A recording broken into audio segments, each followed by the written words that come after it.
गालातिय 1 अध्याय। अभिवादन।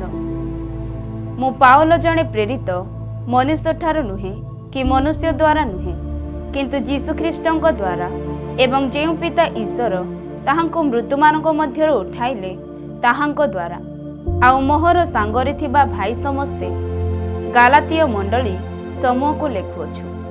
आम्भमानक पिता ईश्वर व प्रभु जीशुख्रीष्टଙ୍କ ठारू अनुग्रह व शांति तुम्भमानक प्रति हेउ। से आम्भमानक पिता ईश्वरଙ୍କ इच्छा अनुसार एही वर्तमान जगतरु आम्भमानक उद्धार करिबा पई आम्भमानक पाप निमंते आपणा को प्रदान कले।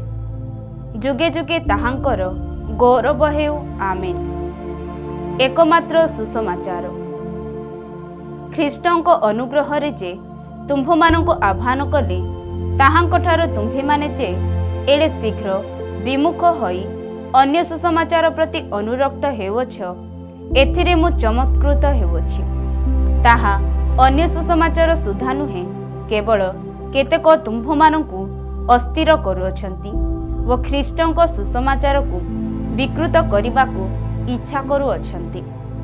किंतु जे सुसमाचार आम्भेमाने तुम्भमानंक निकटरे प्रचार करिथिलु, जदि आम्भेमाने किंबा स्वर्गदूत हेले मध्य केही तद्भिन्न अन्य सुसमाचार प्रचार करे, तेबे से शापग्रस्त हेउ। जेपरि आम्भेमाने पूर्वरे कहिअछु, सेहीपरि मु एबे आउ थरे कहुअछि। जेउ सुसमाचार तुम्भेमाने ग्रहण करिथिल, तद्भिन्न जदि कौनसी लोक अन्य सुसमाचार तुम्भमानंक निकटरे प्रचार करे, तेबे से शापग्रस्त हेउ।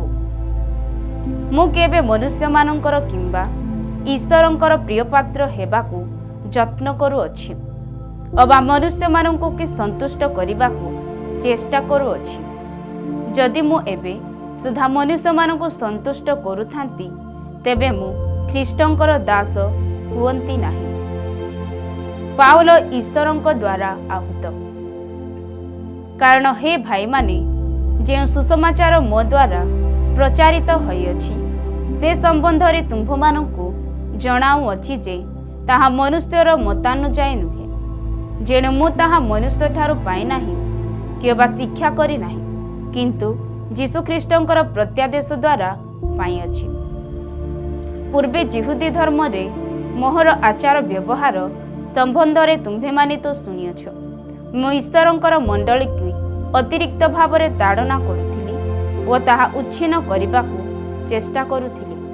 आ मोहर पितृपुरुषंकर परंपरागत रीतिनीति निमंते अत्यंत उच्चकी होई मोहर समवयस्क स्वजाति लोकमानंक मध्यरे अनेकंक ठारू बळी जिहुदी धर्मरे अग्रसर हेउथिली।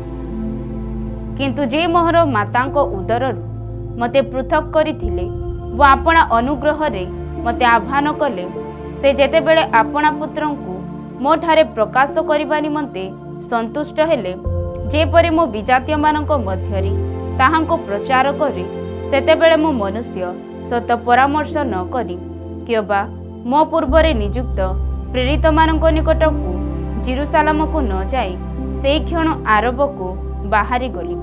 पुनश्च मु दामेस्कस को बाहुड़ी आसिली। तापरे 3 वर्ष उतारे मु केफांक सहित साक्षात करिबा निमंते जेरुसालेम को गली व तांको सहित 15 दिन रहिली। किंतु प्रभुंक भ्राता जाकुब छड़ा प्रेरित मानंकर अन्य कहारी की देखिली नाही। मु जे सब विषय तुम्भ मानंकु लिखुअछि, देख ईश्वरंक साक्षात रे कहुअछि, मु मिथ्या कहु नाही।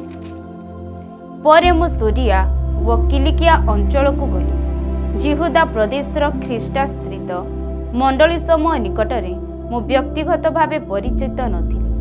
से माने केवल सुनुथिले, जे व्यक्ति पूर्वे आम्भमानकु ताड़ना करुथिले, से थरे जे विश्वास मत को उच्छिन्न करिबाकु चेष्टा करुथिले, ताहा एबे प्रचार करूछंती। आ से माने मो सकाशे ईश्वरंकर प्रशंसा करुथिले।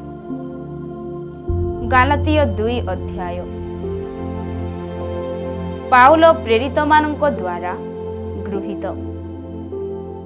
तापरे 14 वर्ष गत हुअंती मु बर्नबाଙ୍କ सहित पुनश्च जेरुसालेम को गली तीतसଙ୍କୁ ମଧ୍ୟ ସାଙ୍ଗରେ ଘେନି ଯାଇଥିଲି। ମୁଁ ପ୍ରତ୍ୟାଦେଶ ପ୍ରାପ୍ତ ହୋଇ ଗମନ କଲି। ଆଉ ମୁଁ ବିଜାତୀୟମାନଙ୍କ ମଧ୍ୟରେ ଯେଉଁ ସୁସମାଚାର ପ୍ରଚାର କରୁଅଛି ତାହା ସେମାନଙ୍କୁ ବୁଝାଇଦେଲି। କିନ୍ତୁ ମୋର ପୂର୍ବ ଅବା ବର୍ତ୍ତମାନ ପରିଶ୍ରମ ଯେପରି ବିଫଳ ନ ହୁଏ, ଏଥିପାଇଁ ଯେଉଁମାନେ ଗଣ୍ୟମାନ୍ୟ କେବଳ ସେମାନଙ୍କୁ ପୃଥକ ଭାବରେ ବୁଝାଇଲି। ମାତ୍ର ମୋହର ସଙ୍ଗୀ ତିତସ, ଯେ ଗ୍ରୀକ୍ ଲୋକ ଥିଲେ, ସେ ସୁଦ୍ଧା ସୁନ୍ନତ ହେବା ନିମନ୍ତେ ବାଧ୍ୟ କରାଯାଇ ନଥିଲେ। ଆମ୍ଭମାନଙ୍କ ମଧ୍ୟକୁ ଆନିତ କେତେଜଣ ଭଣ୍ଡ ଭ୍ରାତା ସକାଶେ ଏପରି ହେଲା। ଖ୍ରୀଷ୍ଟ ଯୀଶୁଙ୍କଠାରେ ଆମ୍ଭମାନଙ୍କର ଯେଉଁ ସ୍ୱାଧୀନତା ଅଛି, ଚିର ସ୍ୱରୂପେ ସେଥିର ଛିଦ୍ର ଅନ୍ୱେଷଣ କରି ଆମ୍ଭମାନଙ୍କୁ ଦାସତ୍ୱର ବନ୍ଧନରେ ଆବଦ୍ଧ କରିବା ନିମନ୍ତେ ସେମାନେ ଗୁପ୍ତରେ ପ୍ରବେଶ କରିଥିଲେ। କିନ୍ତୁ ସୁସମାଚାର ସତ୍ୟ ଯେପରି ତୁମ୍ଭମାନଙ୍କ ନିକଟରେ ସ୍ଥାୟୀ ହୋଇ ରହେ, ଏଥିପାଇଁ ଆମ୍ଭେମାନେ ଦଣ୍ଡେ ମାତ୍ର ଅଧୀନତା ସ୍ୱୀକାର କରି ସେମାନଙ୍କର ବଶବର୍ତ୍ତୀ ହୋଇନଥିଲୁ। ଆଉ ଯେଉଁମାନେ ଗଣ୍ୟମାନ୍ୟ ବୋଲି ଖ୍ୟାତ, ସେମାନେ କି ପ୍ରକାର ଲୋକ ଥିଲେ, ସେଥିରେ ମୋହର ଯାଏ ଆସେ ନାହିଁ। ଈଶ୍ୱର ମନୁଷ୍ୟର ମୁଖାପେକ୍ଷା କରନ୍ତି ନାହିଁ। ସେ ଗଣ୍ୟମାନ୍ୟ ବ୍ୟକ୍ତିମାନେ ମୋତେ କିଛି ନୂଆ ଶିକ୍ଷା ଦେଲେ ନାହିଁ। ବରଂ ଅନ୍ୟ ପକ୍ଷରେ ଯେତେବେଳେ ସେମାନେ ଦେଖିଲେ ଯେ ପିତରଙ୍କୁ ଯେପରି ସୁନ୍ନତିମାନଙ୍କ ମଧ୍ୟରେ, ମୋତେ ସେହିପରି ଅସୁନ୍ନତିମାନଙ୍କ ମଧ୍ୟରେ ସୁସମାଚାର ପ୍ରଚାର କରିବାର ଭାର ଅର୍ପିତ ହୋଇଅଛି। କାରଣ ସୁନ୍ନତିମାନଙ୍କ ନିକଟରେ ପ୍ରେରିତ ପଦର କର୍ମ କରିବା ନିମନ୍ତେ ଯେ ପିତରକୁ ସକ୍ଷମ କଲେ, ବିଜାତୀୟମାନଙ୍କ ନିକଟରେ ସେହି କର୍ମ କରିବାକୁ ସେ ମଧ୍ୟ ସକ୍ଷମ କଲେ।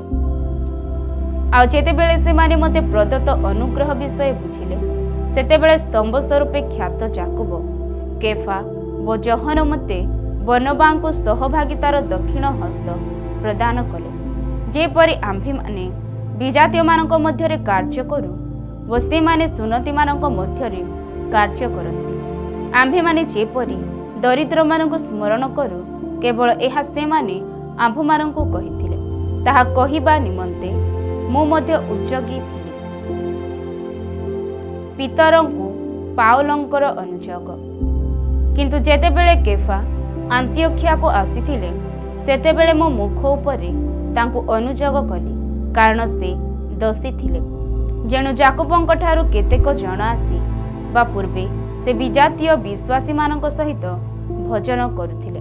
କିନ୍ତୁ ଯେତେବେଳେ ସେମାନେ ଆସିଲେ, ସେତେବେଳେ ସେ ସୁନ୍ନତି ବିଶ୍ୱାସୀମାନଙ୍କ ଭୟରେ ସେମାନଙ୍କର ସଙ୍ଗ ପରିତ୍ୟାଗ କରି ଆପଣାକୁ ପୃଥକ ରଖିଲେ। ଆଉ ଅବଶିଷ୍ଟ ଯିହୁଦୀ ବିଶ୍ୱାସୀମାନେ ମଧ୍ୟ ତାଙ୍କ ସହିତ ସେହି ପ୍ରକାର କପଟ ବ୍ୟବହାର କଲେ, ଏପରିକି ବର୍ଣ୍ଣବା ସୁଦ୍ଧା ସେମାନଙ୍କ କପଟରେ ପଡ଼ିଗଲେ। କିନ୍ତୁ ଯେତେବେଳେ ମୁଁ ଦେଖିଲି ଯେ ସେମାନେ ସୁସମାଚାରର ସତ୍ୟ ଅନୁଯାୟୀ ସରଳ ଭାବରେ ଆଚରଣ କରୁନାହାନ୍ତି, ସେତେବେଳେ ମୁଁ ସମସ୍ତଙ୍କ ସାକ୍ଷାତରେ କେଫାଙ୍କୁ କହିଲି, ତୁମ୍ଭେ ଯିହୁଦୀ ହୋଇ ଯଦି ଯିହୁଦୀମାନଙ୍କ ପରି ବ୍ୟବହାର ନ କରି ବିଜାତୀୟମାନଙ୍କ ପରି ବ୍ୟବହାର କର, ତେବେ ତୁମ୍ଭେ କିପରି ବିଜାତୀୟମାନଙ୍କୁ ଯିହୁଦୀମାନଙ୍କ ପରି ବ୍ୟବହାର କରିବା ନିମନ୍ତେ ବାଧ୍ୟ କରୁଅଛ? ବିଶ୍ୱାସ ଦ୍ୱାରା ଧାର୍ମିକ ଗଣିତ। ଆମ୍ଭେମାନେ ଜନ୍ମରେ ଯିହୁଦୀ, ବିଜାତୀୟ ପାପୀ ନୋହୁଁ। ତଥାପି ବ୍ୟବସ୍ଥାର କ୍ରିୟାକର୍ମ ଦ୍ୱାରା ମନୁଷ୍ୟ ଧାର୍ମିକ ନ ହୋଇ କେବଳ ଯୀଶୁଖ୍ରୀଷ୍ଟଙ୍କ ଦ୍ୱାରା ତଥାପି ବ୍ୟବସ୍ଥାର କ୍ରିୟାକର୍ମ ଦ୍ୱାରା ମନୁଷ୍ୟ ଧାର୍ମିକ ଗଣିତ ନ ହୋଇ କେବଳ ଯୀଶୁଖ୍ରୀଷ୍ଟଙ୍କଠାରେ ବିଶ୍ୱାସ ଦ୍ୱାରା ଯେ ଧାର୍ମିକ ଗଣିତ ହୁଏ, ଏହା ଜାଣି ଆମ୍ଭେମାନେ ମଧ୍ୟ ଯୀଶୁଖ୍ରୀଷ୍ଟଙ୍କଠାରେ ବିଶ୍ୱାସ କରିଅଛୁ।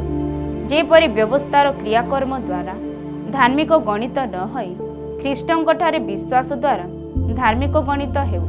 କାରଣ ବ୍ୟବସ୍ଥାର କ୍ରିୟାକର୍ମ ଦ୍ୱାରା କୌଣସି ମନୁଷ୍ୟ ଧାର୍ମିକ ଗଣିତ ହେବ ନାହିଁ। କିନ୍ତୁ ଖ୍ରୀଷ୍ଟଙ୍କ ଦ୍ୱାରା ଧାର୍ମିକ ଗଣିତ ହେବାକୁ ଚେଷ୍ଟା କରି ଆମ୍ଭେମାନେ ନିଜେ ମଧ୍ୟ ଯଦି ପାପୀ ବୋଲି ଦେଖାଗଲୁ, ତେବେ ଖ୍ରୀଷ୍ଟ କି ପାପର ସେବକ, ତାହା କେବେ ହେ ନ ହେଉ। କାରଣ ମୁଁ ଯାହା ଯାହା ଭାଙ୍ଗିଅଛି, ସେହି ସବୁ ଯଦି ଆଉ ଥରେ ନିର୍ମାଣ କରେ, ତେବେ ମୁଁ ନିଜକୁ ଅପରାଧୀ ବୋଲି ପ୍ରମାଣ କରୁଅଛି। ଯେଣୁ ଈଶ୍ୱରଙ୍କ ଉଦ୍ଦେଶ୍ୟରେ ଜୀବିତ ହେବା ନିମନ୍ତେ ମୁଁ ବ୍ୟବସ୍ଥା ଦ୍ୱାରା ବ୍ୟବସ୍ଥା ପ୍ରତି ମୃତ ହୋଇଅଛି। ମୁଁ ଖ୍ରୀଷ୍ଟଙ୍କ ସହିତ କ୍ରୁଶରେ ହତ ହୋଇଅଛି। ମୁଁ ଆଉ ଜୀବିତ ନୁହେଁ, ମାତ୍ର ଖ୍ରୀଷ୍ଟ ମୋଠାରେ ଜୀବିତ ଅଛନ୍ତି। ପୁଣି ମୁଁ ଶରୀରରେ ଥାଇ ବର୍ତ୍ତମାନ ଯେଉଁ ଜୀବନଯାପନ କରୁଅଛି, ତା ବିଶ୍ୱାସରେ ଅର୍ଥାତ୍ ଈଶ୍ୱରଙ୍କ ଯେଉଁ ପୁତ୍ର ମୋତେ ପ୍ରେମ କରି ମୋ ନିମନ୍ତେ ଆପଣାକୁ ଉତ୍ସର୍ଗ କଲେ ତାହାଙ୍କଠାରେ ବିଶ୍ୱାସ କରି ଯାପନ କରୁଅଛି। ମୁଁ ଈଶ୍ୱରଙ୍କର ଅନୁଗ୍ରହକୁ ବ୍ୟର୍ଥ କରୁନାହିଁ, କାରଣ ଯଦି ବ୍ୟବସ୍ଥା ଦ୍ୱାରା ଧାର୍ମିକତା ଲାଭ ହୁଏ ତାହେଲେ ଖ୍ରୀଷ୍ଟଙ୍କ ମୃତ୍ୟୁଭୋଗ କରିବା ବୃଥା। ଗାଲାତୀୟ 3 ଅଧ୍ୟାୟ। ବିଶ୍ୱାସ ଅବା ବ୍ୟବସ୍ଥା ପାଳନ ଦ୍ୱାରା ଧାର୍ମିକତା। ହେ ନିର୍ବୋଧ ଗାଲାତୀୟମାନେ, କିଏ ତୁମ୍ଭମାନଙ୍କୁ ମୋହିତ କଲା? ତୁମ୍ଭେମାନେ ଚକ୍ଷୁ ସମ୍ମୁଖରେ ତ କ୍ରୁଶରେ ହତ ଯୀଶୁଖ୍ରୀଷ୍ଟଙ୍କ ଚିତ୍ର ଅଙ୍କିତ ହୋଇଥିଲା। ମୁଁ ତୁମ୍ଭମାନଙ୍କ ଠାରୁ କେବଳ ଏହା ଜାଣିବାକୁ ଇଚ୍ଛା କରେ, ତୁମ୍ଭେମାନେ କ'ଣ ବ୍ୟବସ୍ଥାର କ୍ରିୟାକର୍ମ ହେତୁ ନା ବିଶ୍ୱାସରେ ଶୁଣିବା ହେତୁ ଆତ୍ମା ପାଇଁ ଥିଲ? ତୁମ୍ଭେମାନେ କ'ଣ ଏପରି ନିର୍ବୋଧ? ଆତ୍ମାରେ ଆରମ୍ଭ କରି ତୁମ୍ଭେମାନେ କେବେ ଶରୀରରେ ସିଦ୍ଧ ହେବାକୁ ଯାଉଅଛ? ତୁମ୍ଭେମାନେ କି ବ୍ୟର୍ଥରେ ଏତେ କ୍ଲେଶ ଭୋଗ କରିଅଛ, ତାହା କ'ଣ ପ୍ରକୃତରେ ବୃଥା? ଅତଏବ ଯେ ତୁମ୍ଭମାନଙ୍କୁ ଆତ୍ମା ଦାନ କରନ୍ତି ଆଉ ତୁମ୍ଭମାନଙ୍କ ମଧ୍ୟରେ ଶକ୍ତିର କାର୍ଯ୍ୟ ସାଧନ କରନ୍ତି, ସେ କି ବ୍ୟବସ୍ଥାର କ୍ରିୟାକର୍ମ ହେତୁ ତାହା କରନ୍ତି ନା ବିଶ୍ୱାସରେ ଶୁଣିବା ହେତୁ କରନ୍ତି? ଯେପରି ଅବ୍ରାହମ ଈଶ୍ୱରଙ୍କୁ ବିଶ୍ୱାସ କଲେ ଆଉ ତା ପକ୍ଷରେ ତାହା ଧାର୍ମିକତା ବୋଲି ଗଣିତ ହେଲା। ଅତଏବ ଯେଉଁମାନେ ବିଶ୍ୱାସୀ ସେମାନେ ଅବ୍ରାହମଙ୍କର ସନ୍ତାନ, ଆଉ ଈଶ୍ୱର ବିଜାତୀୟମାନଙ୍କୁ ବିଶ୍ୱାସ ହେତୁ ଧାର୍ମିକତା ଗଣନା କରିବେ। ଏହା ଧର୍ମଶାସ୍ତ୍ର ପୂର୍ବରୁ ଦେଖି ଅବ୍ରାହମଙ୍କ ନିକଟରେ ସୁସମାଚାର ପ୍ରଚାର କରି କହିଲା, ତୁମ୍ଭ ଦେଇ ସମସ୍ତ ଜାତି ଆଶୀର୍ବାଦ ପ୍ରାପ୍ତ ହେବେ। ଏଣୁ ଯେଉଁମାନେ ବିଶ୍ୱାସୀ ସେମାନେ ବିଶ୍ୱାସୀ ଅବ୍ରାହମଙ୍କ ସହିତ ଆଶୀର୍ବାଦ ପ୍ରାପ୍ତ ହେବେ। ଧାର୍ମିକ ବିଶ୍ୱାସ ଦ୍ୱାରା ବଞ୍ଚିବ। କାରଣ ଯେତେ ଲୋକ ବ୍ୟବସ୍ଥାର କ୍ରିୟାକର୍ମ କରନ୍ତି ସେମାନେ ଶାପଗ୍ରସ୍ତ। ଯେଣୁ ଲେଖା ଅଛି, ଯେ କେହି ବ୍ୟବସ୍ଥା ପୁସ୍ତକରେ ଲିଖିତ ସମସ୍ତ କଥା ପାଳନ କରିବା ପାଇଁ ସେଥିରେ ନିତ୍ୟ ପ୍ରବୃତ୍ତ ନ ହୁଅ, ସେ ଶାପଗ୍ରସ୍ତ। ବ୍ୟବସ୍ଥା ଦ୍ୱାରା କେହି ଯେ ଈଶ୍ୱରଙ୍କର ସାକ୍ଷାତରେ ଧାର୍ମିକ ଗଣିତ ହୁଏ ନାହିଁ, ଏହା ତ ସ୍ପଷ୍ଟ। କାରଣ ଧାର୍ମିକ ବିଶ୍ୱାସ ଦ୍ୱାରା ବଞ୍ଚିବ। ଆଉ ବିଶ୍ୱାସ ବ୍ୟବସ୍ଥାର ମୂଳ ବିଷୟ ନୁହେଁ। ବ୍ୟବସ୍ଥାର ମୂଳ ବିଷୟ ଏହି ଯେ ଏହି ସବୁ ପାଳନ କରେ ସେ ସେଥିରେ ବଞ୍ଚିବ। ଯୀଶୁଖ୍ରୀଷ୍ଟଙ୍କ ହେତୁ ଅବ୍ରାହମଙ୍କର ଆଶୀର୍ବାଦ ଯେପରି ବିଜାତୀୟମାନଙ୍କ ପ୍ରତି ବର୍ତ୍ତେ, ପୁଣି ଆମ୍ଭେମାନେ ଯେପରି ବିଶ୍ୱାସ ହତେ ପ୍ରତିଜ୍ଞାତ ଆତ୍ମା ପ୍ରାପ୍ତ ହେଉ, ଏଥିପାଇଁ ଖ୍ରୀଷ୍ଟ ଆମ୍ଭମାନଙ୍କ ନିମନ୍ତେ ଅଭିଶପ୍ତ ହୋଇ ବ୍ୟବସ୍ଥାର ଅଭିଶାପରୁ ଆମ୍ଭମାନଙ୍କୁ ମୂଲ୍ୟ ଦେଇ ମୁକ୍ତ କଲେ। କାରଣ ଲେଖା ଅଛି, ଯେ କେହି ଖୁଣ୍ଟରେ ଟଙ୍ଗାଯାଏ ସେ ଅଭିଶପ୍ତ। ବ୍ୟବସ୍ଥା ଏବଂ ପ୍ରତିଜ୍ଞା। ହେ ଭାଇମାନେ, ମୁଁ ମନୁଷ୍ୟ ଭାବରେ କହୁଅଛି, ଇଚ୍ଛା ପତ୍ର ମନୁଷ୍ୟ ଦ୍ୱାରା କରାଗଲା ସୁଦ୍ଧା ଯେତେବେଳେ ତାହା ସ୍ଥିରୀକୃତ ହୁଏ, ସେତେବେଳେ କେହି ତାହା ଅନ୍ୟଥା କରିପାରେ ନାହିଁ ବା ସେଥିରେ କିଛି ଯୋଗ କରିପାରେ ନାହିଁ। ଅବ୍ରାହମ ଓ ତାହାଙ୍କ ସନ୍ତାନ ପ୍ରତି ପ୍ରତିଜ୍ଞା ସମୂହ ଉକ୍ତ ହୋଇଥିଲା। ଅନେକଙ୍କୁ ଲକ୍ଷ୍ୟ କରି ସନ୍ତାନମାନଙ୍କୁ ବୋଲି କୁହାଯାଏ ନାହିଁ, କିନ୍ତୁ ଜଣକୁ ଅର୍ଥାତ୍ ଖ୍ରୀଷ୍ଟଙ୍କୁ ଲକ୍ଷ୍ୟ କରି ତୁମ୍ଭର ସନ୍ତାନକୁ ବୋଲି କୁହାଯାଏ। ମୋର ଭାବ ଏହି, ଯେଉଁ ନିୟମ ଈଶ୍ୱରଙ୍କ କର୍ତ୍ତୃକ ପୂର୍ବରୁ ସ୍ଥିରୀକୃତ ହୋଇଥିଲା, 430 ବର୍ଷ ପରେ ଦତ୍ତ ବ୍ୟବସ୍ଥା ତାହା ବ୍ୟର୍ଥ କରେ ନାହିଁ, ଯେପରି ତଦ୍ୱାରା ପ୍ରତିଜ୍ଞା ନିଷ୍ଫଳ କରାଯାଏ। କାରଣ ଅଧିକାର ଯଦି ବ୍ୟବସ୍ଥାର ମୂଳକ ହୁଏ, ତେବେ ତାହା ଆଉ ପ୍ରତିଜ୍ଞା ମୂଳକ ନୁହେଁ। କିନ୍ତୁ ଈଶ୍ୱରଙ୍କ ପ୍ରତିଜ୍ଞା ଦ୍ୱାରା ଅବ୍ରାହମଙ୍କୁ ତାହା ଦାନ କରିଅଛନ୍ତି। ତେବେ ବ୍ୟବସ୍ଥା କାହିଁକି ଦତ୍ତ ହେଲା? ଯେଉଁ ସନ୍ତାନଙ୍କୁ ଲକ୍ଷ୍ୟ କରି ପ୍ରତିଜ୍ଞା କରାଯାଇଥିଲା, ତାହାଙ୍କ ନ ଆସିବା ପର୍ଯ୍ୟନ୍ତ ତାହା ଆଜ୍ଞା ଲଙ୍ଘନ ହେତୁ ଯୋଗ କରାଗଲା। ପୁଣି ତାହା ଦୂତମାନଙ୍କ ଦ୍ୱାରା ଜଣେ ମଧ୍ୟସ୍ଥଙ୍କ ହସ୍ତରେ ସ୍ଥାପିତ ହୋଇଥିଲା। ମଧ୍ୟସ୍ଥ ଗୋଟିଏ ପକ୍ଷର ପ୍ରତିନିଧି ନୁହନ୍ତି, କିନ୍ତୁ ଈଶ୍ୱର ଏକ। ତେବେ ବ୍ୟବସ୍ଥା କି ଈଶ୍ୱରଙ୍କର ପ୍ରତିଜ୍ଞା ସମୂହର ବିରୁଦ୍ଧ? ତାହା କେବେ ହେ ନ ହେଉ। କାରଣ ଯଦି ଜୀବନ ଦେବାକୁ ସମର୍ଥ ଏପରି ବ୍ୟବସ୍ଥା ଦତ୍ତ ହୋଇଥାନ୍ତା, ତେବେ ଧାର୍ମିକତା ପ୍ରକୃତରେ ବ୍ୟବସ୍ଥାମୂଳକ ହୁଅନ୍ତା। କିନ୍ତୁ ଯେପରି ଯୀଶୁଖ୍ରୀଷ୍ଟଙ୍କଠାରେ ବିଶ୍ୱାସ ହେତୁ ପ୍ରତିଜ୍ଞା ବିଶ୍ୱାସ କରୁଥିବା ଲୋକମାନଙ୍କୁ ଦିଆଯାଏ, ଏଥିପାଇଁ ଧର୍ମଶାସ୍ତ୍ରର ସମସ୍ତ ବିଷୟକୁ ପାପର ଅଧୀନ ବୋଲି ଗଣନା କରିଅଛି। ମାତ୍ର ସେହି ବିଶ୍ୱାସ ଆସିବା ପୂର୍ବେ ପ୍ରକାଶିତ ହେବାକୁ ଯାଉଥିବା से विश्वास प्राप्ति उद्देश्य आम्भेमाने व्यवस्थार अधीन बंधी होई रक्षित हेउथिलु। एही प्रकार विश्वास हेतु आम्भमानकर धार्मिक गणित हेबा निमंते ख्रीष्टଙ୍କ आगमन पर्यंत व्यवस्था आम्भमानकर शिक्षक स्वरूप होइथिला। किंतु एबे सेही विश्वास उपस्थित हेला परे आम्भेमाने आउ सेही शिक्षकर अधीन रे न, कारण तुम्हेमाने समस्ते जीशुख्रीष्टଙ୍କ ठारे विश्वास द्वारा ईश्वरंकर संतान होइअछ। जेने तुम्हेमाने जेते लोक ख्रीष्टଙ୍କ उद्देश्य बाप्तिजित होइअछ, तुम्हेमाने समस्ते ख्रीष्टଙ୍କୁ परिधान करिअछ। जेहुदी कि ग्रीक, दास कि स्वाधीन, पुरुष कि स्त्री, तुम्भमानଙ୍କ मध्यरे किछिर प्रभेद नाही, कारण ख्रीष्ट जीशुଙ୍କ ठारे तुम्हेमाने एक। आउ जदि तुम्हेमाने ख्रीष्टंकर तेबे तुम्हेमाने तो अब्राहमंकर वंश प्रतिज्ञा अनुसार उत्तराधिकारी। गालातिय 4 अध्याय। पुत्र एवं उत्तराधिकारी। किंतु मु कहुअछि, जेते दिन पर्यंत उत्तराधिकारी नाबालक थाए सेते दिन पर्यंत से समस्त विषयर कर्ता हेले कौनसी प्रकारे दास ठार भिन्न नुहे, किंतु पितांक निरूपित समय पर्यंत स अभिभावक व बेवर्ता मानकर अधीन रे थाए। सेहीपरि आम्भेमाने मध्य जेतेबेले धर्म रे नाबालक थिलु सेतेबेले जगतर प्राथमिक विषय गुड़कर दास थिलु। किंतु काल संपूर्ण होते ईश्वर आपणा निकटरू निज पुत्रंको प्रेरण कले से स्त्री जात होई व्यवस्थाधीन हेले, जेपरि से मूल्य देई व्यवस्थाधीन लोकमानंको मुक्त करंती। पुणी आम्भेमाने पुत्रत्वर अधिकार प्राप्त हेउ। आउ तुम्भेमाने पुत्र, एथि सकाशे ईश्वर आपणा निकटरू निज पुत्रंको आत्मांको आम्भमानंको हृदय को प्रेरण कले सेही आत्मा आब्बा पिता बोली डाकंती। एणु तुम्भे आउ दास नुह किंतु पुत्र, पुणी जदि पुत्र तेबे ईश्वरंक कर्तुक उत्तराधिकारी। गालातिय मानंक निमंते पावलंकर उद्विग्नता।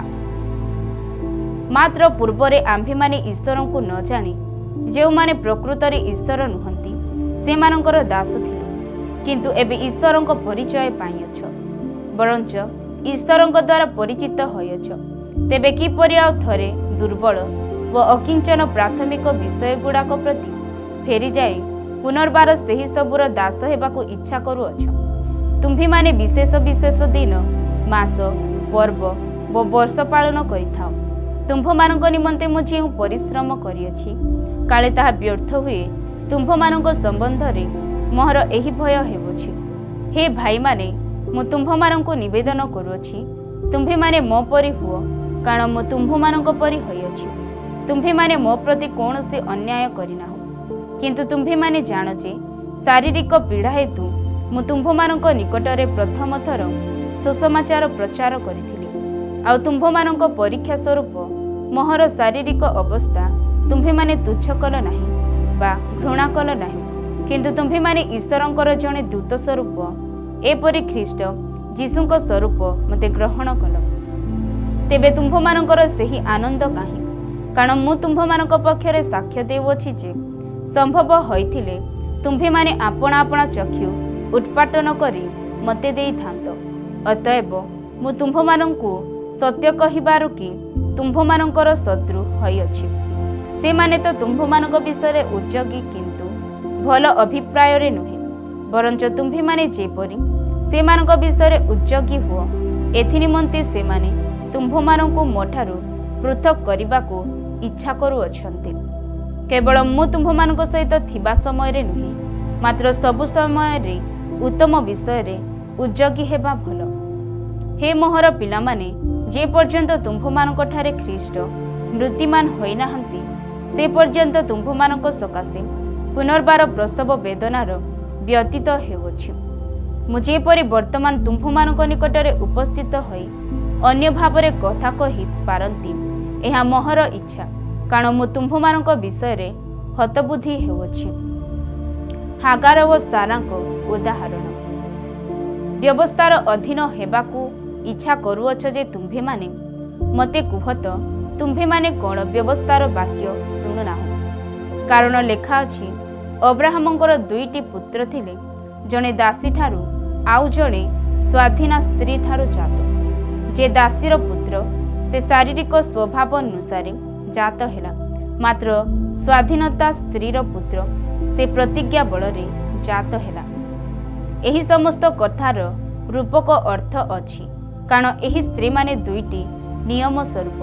ଗୋଟିଏ ନିୟମ ସିନୟ ପର୍ବତରୁ ଉତ୍ପନ୍ନ, ତାହା ଦାସତ୍ୱ ନିମନ୍ତେ ସନ୍ତାନ ପ୍ରସବକାରିଣୀ ହାଗାର ସେଥିର ନିଦର୍ଶନ। ହାଗାର ଏହି ଶବ୍ଦ ଆରବରେ ସିନୟ ପର୍ବତକୁ ବୁଝାଏ, ପୁଣି ତାହା ବର୍ତ୍ତମାନ ଜେରୁସାଲାମର ସମତୁଲ୍ୟ, କାରଣ ଏ ଆପଣା ସନ୍ତାନମାନଙ୍କ ସହିତ ଦାସତ୍ୱରେ ରହିଅଛି। କିନ୍ତୁ ଉର୍ଦ୍ଧ୍ୱସ୍ଥ ଜେରୁସାଲାମ ସ୍ୱାଧୀନା, ସେ ଆମ୍ଭମାନଙ୍କ ଜନନୀ। ଯେଣୁ ଲେଖା ଅଛି, ଆଗ ବନ୍ଧେ ଅପ୍ରସ୍ତୁତେ ଆନନ୍ଦ କର, ଆଗ ପ୍ରସବ ବେଦନାର ରହିତେ ଉଚ୍ଚସ୍ୱରରେ ଜୟଧ୍ୱନି କର, କାରଣ ସଧବାର ସନ୍ତାନଠାରୁ ଅନାଥର ସନ୍ତାନ ଅଧିକ। ହେ ଭାଇମାନେ, ତୁମ୍ଭେମାନେ ଇସକାଙ୍କର ପରି ପ୍ରତିଜ୍ଞାର ସନ୍ତାନ। କିନ୍ତୁ ଶାରୀରିକ ସ୍ୱଭାବ ଅନୁସାରେ ଯେ ଜାତ, ସେ ଯେପରି ସେ ସମୟରେ ଆତ୍ମାଙ୍କ ପ୍ରତିଜ୍ଞା ଅନୁସାରେ ଯେ ଜାତ ତାକୁ ତାଡ଼ନା କରୁଥିଲା, ସେପରି ଏବେ ମଧ୍ୟ ଘଟୁଅଛି। ମାତ୍ର ଶାସ୍ତ୍ର କ'ଣ କୁହେ? ଦାସୀ ଓ ତାର ପୁତ୍ରକୁ ବାହାର କରିଦିଅ, କାରଣ ଦାସୀର ପୁତ୍ର ସ୍ୱାଧୀନା ସ୍ତ୍ରୀର ପୁତ୍ର ସହିତ ଉତ୍ତରାଧିକାରୀ ହେବ ନାହିଁ। ଅତଏବ ଭାଇମାନେ, ଆମ୍ଭେମାନେ ଦାସୀର ସନ୍ତାନ ନୋହୁ, କିନ୍ତୁ ସ୍ୱାଧୀନା ସ୍ତ୍ରୀର ସନ୍ତାନ। ଗାଲାତୀୟ 5 ଅଧ୍ୟାୟ। ଖ୍ରୀଷ୍ଟଙ୍କଠାରେ ସ୍ୱାଧୀନତା। ସ୍ୱାଧୀନତା ନିମନ୍ତେ ଖ୍ରୀଷ୍ଟ ଆମ୍ଭମାନଙ୍କୁ ମୁକ୍ତ କରିଅଛନ୍ତି। ଅତଏବ ସ୍ଥିର ହୋଇ ରୁହ ଏବଂ ଦାସତ୍ୱ ଜୁଆଳିରେ ଆଉ ଥରେ ଯଚା ନ ଯାଅ। ଦେଖ, ମୁଁ ପାଉଲ ତୁମ୍ଭମାନଙ୍କୁ କହୁଅଛି, ଯଦି ତୁମ୍ଭମାନଙ୍କର ସୁନ୍ନତ ହୁଏ, ତେବେ ଖ୍ରୀଷ୍ଟଙ୍କ ଦ୍ୱାରା ତୁମ୍ଭମାନଙ୍କର କୌଣସି ଲାଭ ହେବ ନାହିଁ। ମୁଁ ସୁନ୍ନତ ପ୍ରାପ୍ତ ହେଉଥିବା ପ୍ରତ୍ୟେକ ଜଣଙ୍କୁ ପୁନର୍ବାର ସାକ୍ଷ୍ୟ ଦେଉଅଛି ଯେ ସେ ସମସ୍ତ ବ୍ୟବସ୍ଥା ପାଳନ କରିବା ନିମନ୍ତେ ଦାୟୀ। ତୁମ୍ଭେମାନେ ଯେତେ ଲୋକ ବ୍ୟବସ୍ଥା ଦ୍ୱାରା ଧାର୍ମିକ ଗଣିତ ହେବାକୁ ଚାହୁଁଅଛ, ତୁମ୍ଭେମାନେ ଖ୍ରୀଷ୍ଟଙ୍କ ଠାରୁ ବିଚ୍ଛିନ୍ନ ହୋଇଅଛ।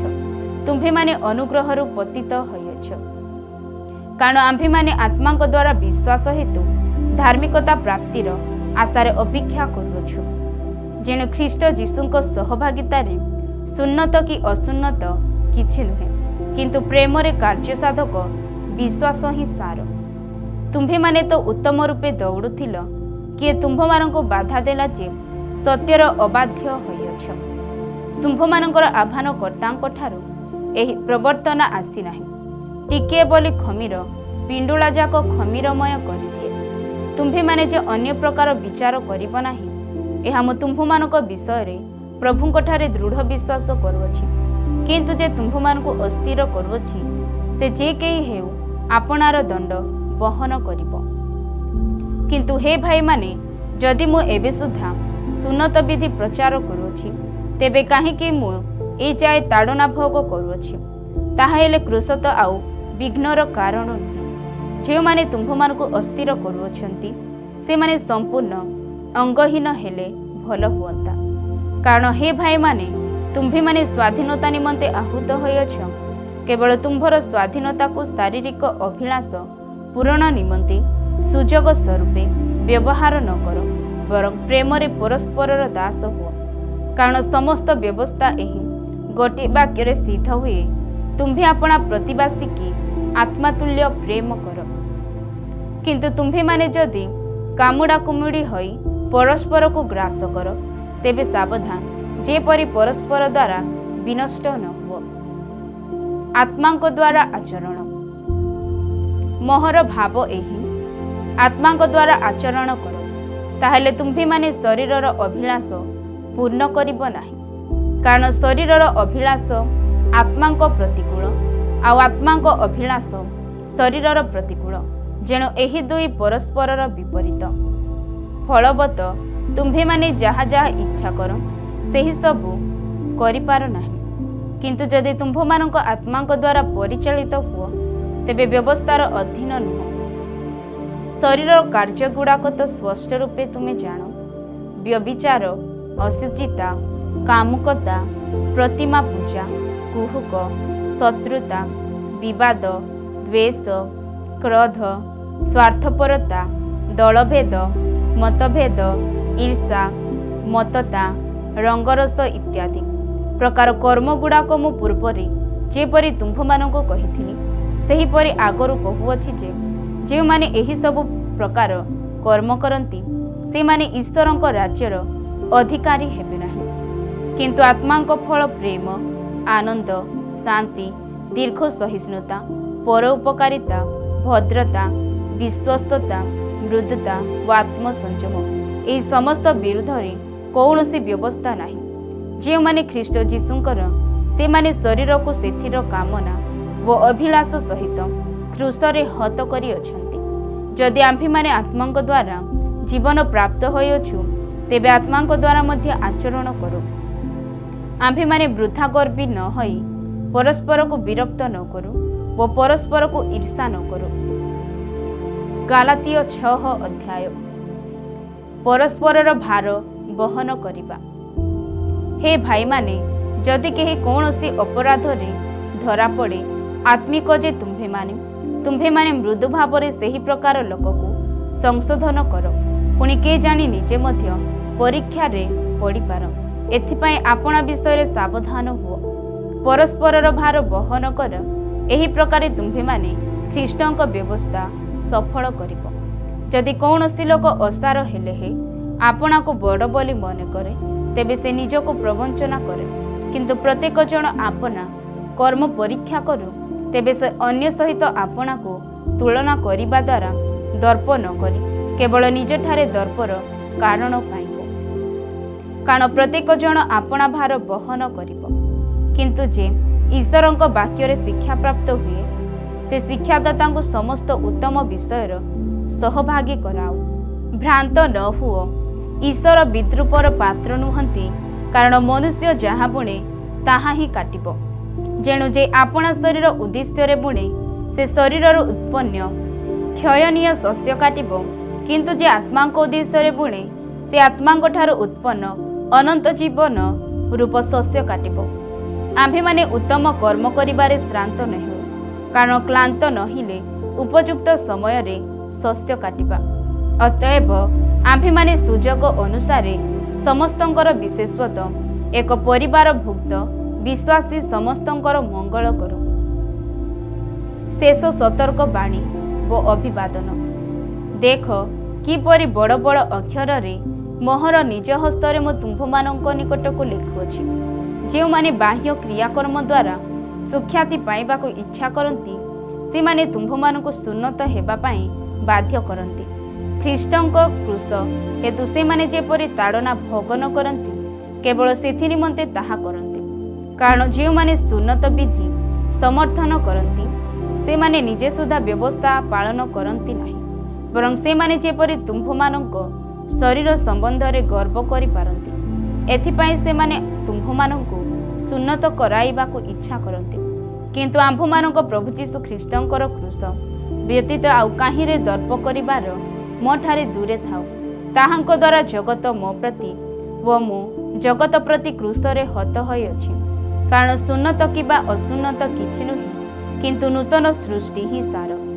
ଆଉ ଯେତେ ଲୋକ ଏହି ନିୟମ ଅନୁସାରେ ଆଚରଣ କରନ୍ତି, ସେମାନଙ୍କ ଉପରେ ଓ ଈଶ୍ୱରଙ୍କର ଇସ୍ରାଏଲ ଉପରେ ଶାନ୍ତି ଓ ଦୟା ବର୍ତ୍ତୁ। ଆଜିଠାରୁ କେହି ଆଉ ମୋତେ କଷ୍ଟ ନ ଦେଉ, କାରଣ ମୁଁ ମୋହର ଶରୀରରେ ଯୀଶୁଙ୍କ କ୍ଷତଦାଗ ବହନ କରୁଅଛି। ହେ ଭାଇମାନେ, ଆମ୍ଭମାନଙ୍କ ପ୍ରଭୁ ଯୀଶୁ ଖ୍ରୀଷ୍ଟଙ୍କର ଅନୁଗ୍ରହ ତୁମ୍ଭମାନଙ୍କ ଆତ୍ମାର ସହବର୍ତ୍ତୀ ହେଉ। ଆମେନ୍।